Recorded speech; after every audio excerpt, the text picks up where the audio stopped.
भारत एक ऐसा देश जहां हर साल बजट के दिन करोड़ों लोग टीवी स्क्रीन के सामने बैठते हैं, उम्मीदों के साथ, सपनों के साथ। हर घर में एक ही सवाल गूंजता है, क्या इस बार कुछ बदलेगा? क्या इस बार जिंदगी थोड़ी आसान होगी? लेकिन सवाल ये है कि क्या भारत का बजट 2026 सच में आम भारतीय की जिंदगी बदल पाएगा, या फिर ये भी सिर्फ भाषणों और आंकड़ों तक ही सीमित रह जाएगा? हर साल सरकार कहती है कि ये बजट किसानों के लिए है, युवाओं के लिए है, महिलाओं के लिए है और मिडिल क्लास के लिए राहत लेकर आया है। लेकिन जब हम जमीन पर उतरकर देखते हैं तो तस्वीर कुछ और ही दिखती है। भारत का मिडिल क्लास, ना इतना गरीब कि सरकारी मदद मिल सके और ना इतना अमीर कि महंगाई का असर न पड़े।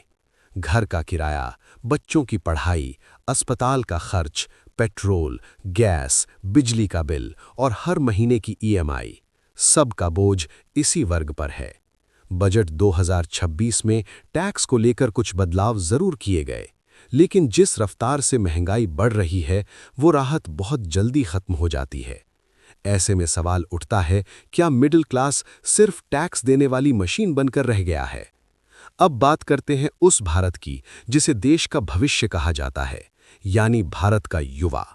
आज का युवा पढ़ा लिखा है, डिग्रियां हैं, सर्टिफिकेट हैं, स्किल्स हैं, लेकिन स्थायी नौकरी नहीं है। बजट 2026 में स्टार्टअप, स्किल डेवलपमेंट और नई तकनीकों की बातें जरूर की गईं, लेकिन हकीकत ये है कि सरकारी भर्तियां कम होती जा रही हैं और प्राइवेट सेक्टर में भी सुरक्षित नौकरियां घट रही हैं।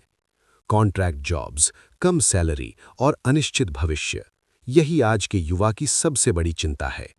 तो क्या ये बजट युवाओं को सिर्फ आत्मनिर्भर बनने की सलाह देता है या सच में उन्हें आगे बढ़ने के मौके देता है?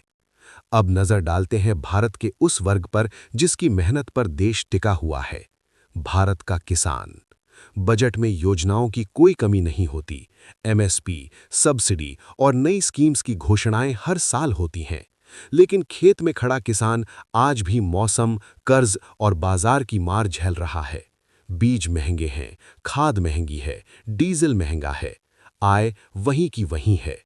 तो क्या बजट 2026 किसान की जिंदगी में असली बदलाव ला पाएगा, या फिर खेती सिर्फ कागजों में ही मजबूत होती रहेगी? कोविड के बाद एक बात सबने समझ ली, स्वास्थ्य कोई सुविधा नहीं है, ये जरूरत है। बजट 2026 में अस्पतालों, मेडिकल इंफ्रास्ट्रक्चर और डिजिटल हेल्थ पर जोर दिया गया, लेकिन सरकारी अस्पतालों की भीड़ आज भी यही सवाल पूछती है कि क्या इलाज हर किसी के लिए सुलभ है? शिक्षा की बात करें तो नई शिक्षा नीति, डिजिटल क्लास और स्किल कोर्स सुनने में अच्छे लगते हैं, लेकिन सरकारी स्कूलों और कॉलेजों की जमीनी हालत आज भी असमान है। अब बात करते हैं विकास की। हाईवे, मेट्रो, बुलेट ट्रेन और स्मार्ट सिटी, ये सब भारत की तरक्की की तस्वीर दिखाते हैं। लेकिन जब आम आदमी सब्जी के दाम देखकर परेशान हो जाए, जब किराया और बिजली का बिल जेब खाली कर दे, तब विकास की परिभाषा बदल जाती है। सवाल ये नहीं है कि देश आगे बढ़ रहा है या नहीं, सवाल ये है कि क्या ये विकास हर नागरिक तक पहुंच रहा है? बजट 2026 एक दिशा जरूर दिखाता है, लेकिन मंजिल तक पहुंचने के लिए नीतियों से ज्यादा जरूरी है उनका सही क्रियान्वयन। क्योंकि बजट सिर्फ सरकार का नहीं होता, वो हर उस भारतीय का होता है जो बेहतर कल की उम्मीद करता है। अब फैसला आपके हाथ में है। क्या ये बजट आपकी जिंदगी बदलेगा, या फिर अगला बजट आने तक उम्मीदें एक बार फिर टल जाएंगी? Before we move on, don't forget to like this video and subscribe. It really helps the channel grow.